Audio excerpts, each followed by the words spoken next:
नमस्कार शेतकरी मित्रांनो, तुम्हा सर्वांचं पुन्हा एकदा नवीन व्हिडिओमध्ये स्वागत आहे. शेतकरी मित्रांनो, सध्या मी माझ्या कपाशी शेतामध्ये आणि कपाशी शेतामध्ये तुम्ही बघू शकता कपाशी पिकावर तरी जे काही पानं आहे त्या पानावर त्या ठिकाणी असे पांढऱ्या रंगाचे चट्टे दिसत आहे. म्हणजे शेतकरी मित्रांनो, हा आहे दहा रोगाचा प्रादुर्भाव. आता दहा रोगाची लक्षणे कशी? तर सुरुवातीला काय माहिती आहे का, सुरुवातीला जे काही पानं आहे त्या पानावर असे त्या ठिकाणी आपल्याला बारीक बारीक त्या ठिकाणी पांढरे डाग पडलेले दिसतात. याचा प्रादुर्भाव जर जास्त वाढला तर पूर्ण पानावर त्या ठिकाणी पांढरे डाग पाहायला मिळतात. जर याचा अटॅक जर जास्त झाला तर तुम्ही बघू शकता जे काही पूर्ण पाणी आहे ते पूर्ण पाणी पिवळं पडतं आणि नंतर ते करपून त्या ठिकाणी गळून जातं.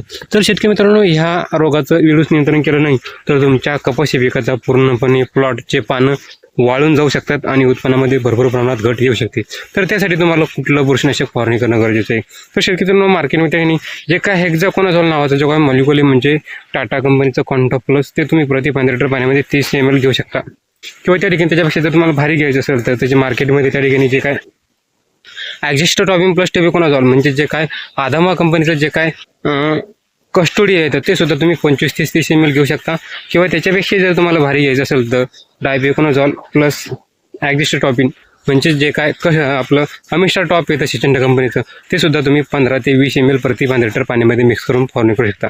या 3 बुरशीनाशकापैकी तुम्ही कुठलंही एक बुरशीनाशक जर घेतलं तर तुमच्या कपाशी पिकावरील जे दह्याचं आहे ते समूळ नायनाट होणार आहे. शेतकरी मित्रांनो, व्हिडिओ कसा वाटला कमेंट करून नक्की सांगा आणि अशाच व्हिडिओसाठी आपलं पेज फॉलो नक्की करा. धन्यवाद.